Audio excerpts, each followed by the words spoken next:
Whoever is from the Southeast and votes again for this president is not a true son of the Southeast. And I say this without any reservation. Right, Kenneth Okonkwo has given serious warning to the people from the Southeast, especially the Igbo. Say, if you are an Igbo man and ever vote for Tinubu APC in 2027, that you are a threat to Igbo land. Anyway, let's watch and hear the way he said it and the reason why, what made him to say this.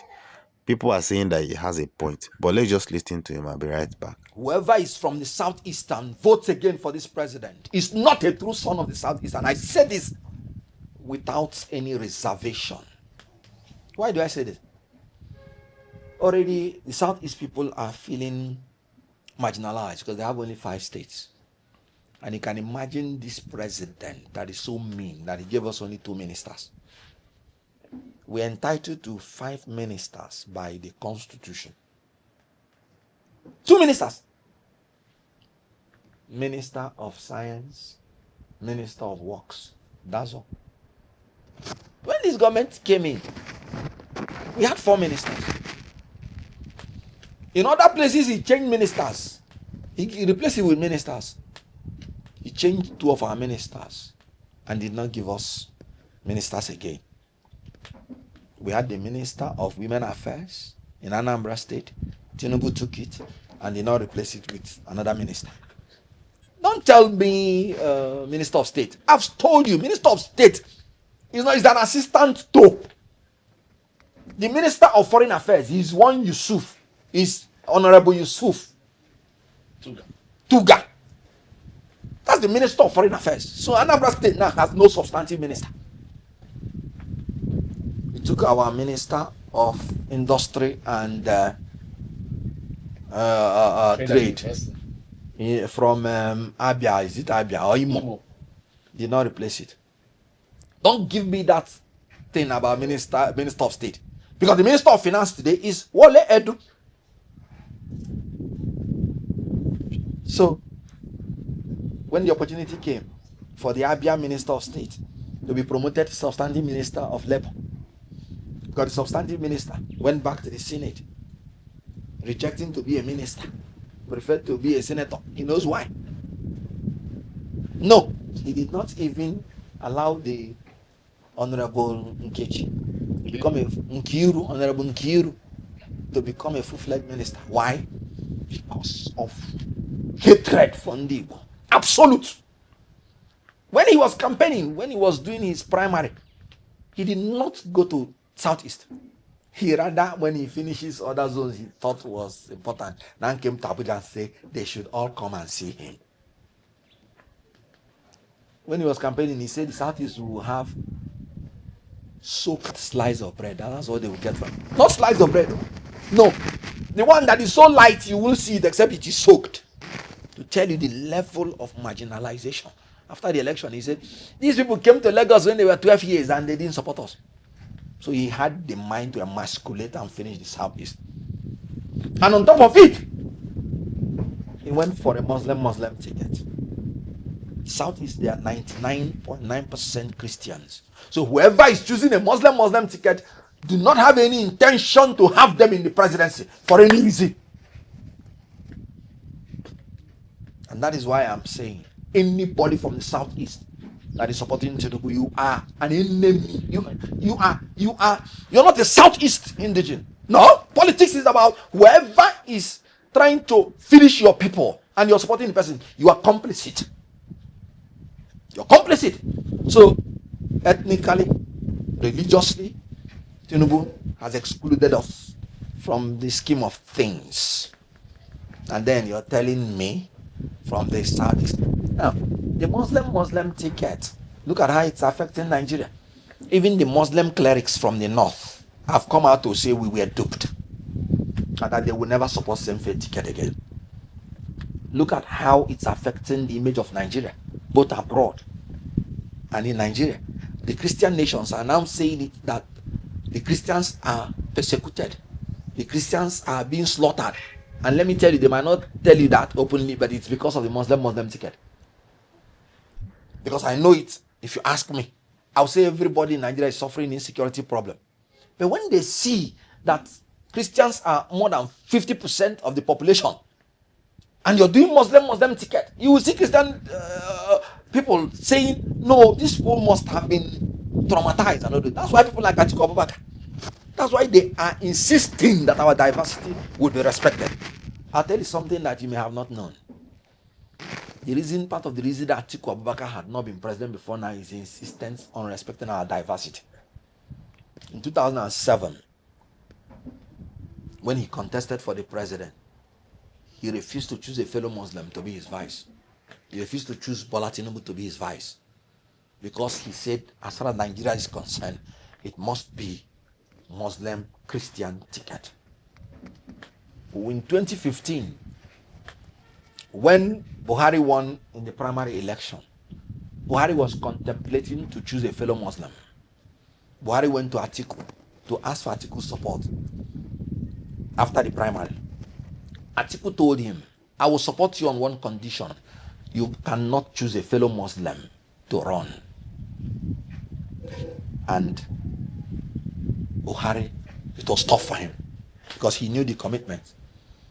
Then after a while, he came and gave his assurance to Atiku, and Atiku Abubakar supported Buhari. So, because he is exposed, he's well traveled, he understands what it means when you have such large number of Christians and you want to create the impression that they don't matter. So now you can see how Tinubu is having problems with Muslim nations around the world because he's not performing. Muslims are being killed like chicken, and with Christian nations around the world. And you know, he has no solution to them. So coming from Southeast, you can see how Southeast people are hopeless under Tinubu. Now, you want to go to Southwest, his own people, who are the people that started crying we are hungry? This is the government that has punished Southwest more than any other government in my life. I know the Southwest people to be people who work hard and they want to enjoy themselves after working hard. They are no longer badoing. They are now suffering, suffer head. If you go to Southwest now, you know, Benny.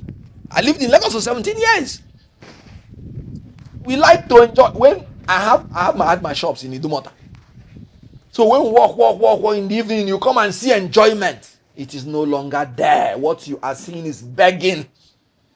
This government has reduced Yoruba people to beggars. I know what I'm talking about. Yoruba people that like to work hard, brilliant guys. I was taught by some very brilliant professors of Yoruba origin when I was reading my law. I so much like these people. Now Tinubu has reduced them to beggars. No more Eku Bandu. It's Eku suffering. That's what is happening in Southwest now. And he wants the Southwest to come and vote for him. Of course, they didn't even vote for Lagos State did not even vote for him in 2023. I believe that the other Southwest states will join up and remove this man. They are suffering. If you go inside the villages in Yoruba land, you will cry. And I know what I'm talking about. Let them prove me wrong. Are you talking about the North Central? No. Let's finish the South. Are you talking about South? Tinubu openly robbed River State of 6 months of the leadership they elected by themselves. Tell me any zone after going through what River State went through. 6 months of their resources being carted away by strangers. All the projects meant to at least assuage the level of suffering in Nigeria that Governor Fubara had brought up for River State. Tinubu just suspended the leaders, threw them out for nothing, and brought a stranger to start destroying the resources of River State. You're from such zones outside, and you're thinking, is something wrong with you? Are you talking about North Central? You're from Benue, you're from Plateau, you're from Taraba, which is going down to Northeast, and you're suffering this level of insecurity. Look at Kwara State now. You're talking about insurgency, they're now bombing. These are places that used to be peaceful. Look at Kogi. Look at Niger. Even natural disaster like flood will claim hundreds in Niger. Now in Abuja, you can see how a young lady fell and died. Insecurity everywhere. Insensitivity everywhere. Natural disaster, the government will display insensitivity. Insecurity, the government will display incompetence. Throughout North Central, it has been one tragedy or the other. That each succeeding event now is continually becoming a harbinger of disaster. Tell me who is in North Central that will remember Tinubu in 2027? You want to doubt me that he's not a one-term president? If there is anything like half-term president, some APC members vowed with their blood. Some of them have even died. And even in their dying wish, they were saying Tinubu is a one-term president. And I'm talking about people like Jesus Onokpasa. He came out. Even when he was dying, he was saying Tinubu will be a one-term president. I'm sure in the spirit world now, as a spirit, I'm sure he's fighting to make sure that Tinubu is a one-term president. APC member. Look at what's happening. You want to talk about Northwest? I told you about Zamfara and Katsina. People massacred during the time of worship. Killed. Muslims, so. And this is the man who used Muslim ticket to beguile them. Most of the votes that he got, that he's purporting that he won the election, came from Northwest. Look at what they are going through now. Is it the Northwest that will come to support him? I don't talk about Northeast. The governor of Borno has cried and cried, screamed, please don't take the resources they are using to fight insurgents. Insurgency is still there. And now you can see the resurgence of the insurgency. Killing farmers. The last time I heard 73 killed. This is because we have become numb to the number of deaths under Tinubu's regime. Northeast. Look at it. Nowhere is safe. So who is it that will vote for Tinubu? Please let me know. Let me know. So if there is anything like half-term president, that's what it would have been. But the worst he can. All right, Kenneth Okonkwo has said quite a whole lot. So let's have a little review of what he has said and then let's analyze it a little to the best of our knowledge. Now, he started by saying that the Igbos are being marginalized, that nobody from the southeast to vote Tinubu, that anybody from the southeast that votes Tinubu, that person is a threat, in the southeast, in Igbo land. Well, he said quite a whole lot, giving his reasons. We have heard it all as to the reason why nobody, looking at this nomination, the ministerial positions and everything, you could see that it's only 2 ministers that was given to Southeast, recalling the fact that Southeast only have 5 states and they are quite little in number. At least they are supposed to have up to 4 or if not up to that 5 ministerial positions amidst of all the positions that he has given. Well, Kenneth Okonkwo might be making a point, might be making a valid point, to an extent too. It might also sound political, yes, but let's not go into that now. If I want to talk about that aspect, I think I will blame the Igbo leaders. Yes, I will blame the leaders from the southeast, because quite a whole lot of them are compromised. Let's just tell ourselves the truth. None of them is saying anything. None of them has a voice because they are compromised to the core.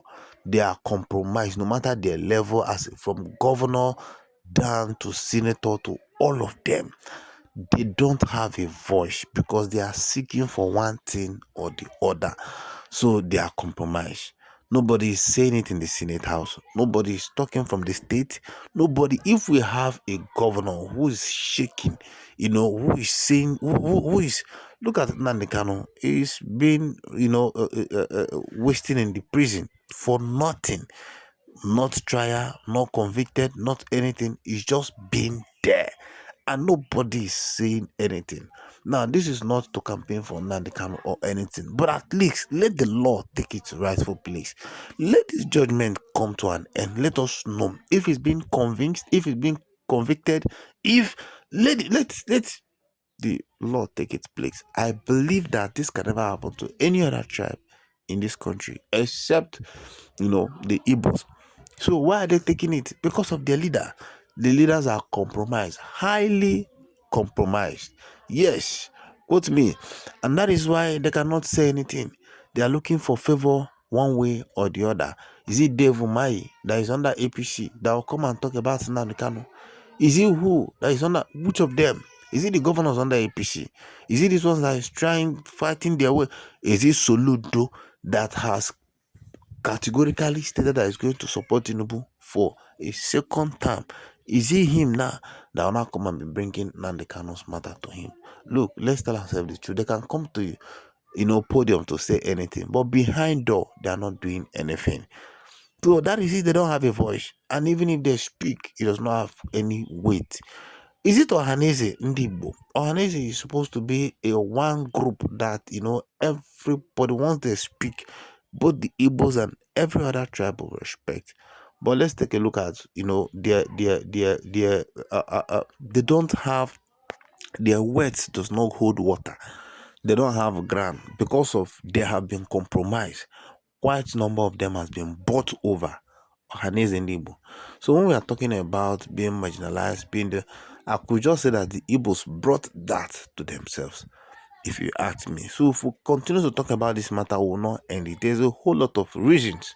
So the Igbos need to go back to drawing board to look at where water has gone into their ship, and then so that they can see how they can amend it and then pick up from there. That is if they are willing. But with every indications, I am not seeing any readiness. Under these comment sections, you will still see Igbo man, saying some rubbish that will make you be angry. So let's not just talk about that. Now let's talk about article, from other things that Kenneth Okonkwo has obviously said. He's right, there are insecurities everywhere. There's a whole lot if you talk about this APC government. But then I see some political, statements that Kenneth Okonkwo has also made here, trying to market article, by trying to demarket Tinubu so that he can be able to, project article, saying that article did this, the reason why article has not campaigned. Article, he was just trying to, campaign indirectly for article. But look, Kenneth Okonkwo, this market you are trying to sell, like seriously, is an old market, and is already out of the market, except you go back to the main order. I mean, the force that even gave you that voice, that brought you out before Peter Obi. Nobody knows about Kenneth Okonkwo. Yes, you might have all these qualities and everything in you, but nobody was seeing you. Not until Peter Obi gave you voice. It is obvious that and you are beginning to lose that voice. I will seriously, advise you to go back to that platform where your integrity, your voice will still, be meaningful to the masses.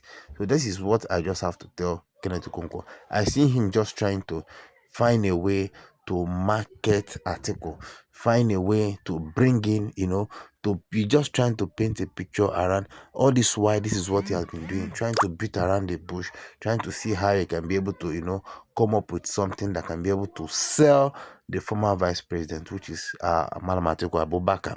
So, but if you ask me, that is an old market, and sincerely speaking, nobody is talking about Atiku again. Not until you start pushing force for Peter Obi again, I see the voice of Kenneth Okonkwo drying down, and I don't pray that for him, like seriously. So we need to stand on there. He has a valid point talking about the insecurity. The government has actually not favored anybody. It has actually been one-sided, and a whole lot of that. But then the people has a mandate. The people have choice. The people have somebody that they wanted to lead them. There's somebody that they wanted to entrust this nation. They wanted to try a different order. But Atiku has been part of this government. We know the history. We know one or two things about him that stranded and all of that. Now we don't want to go to those old orders anymore. We want to try a new order. So it's a new thing, Kenneth Okonkwo. Thank you very much. Share your opinion.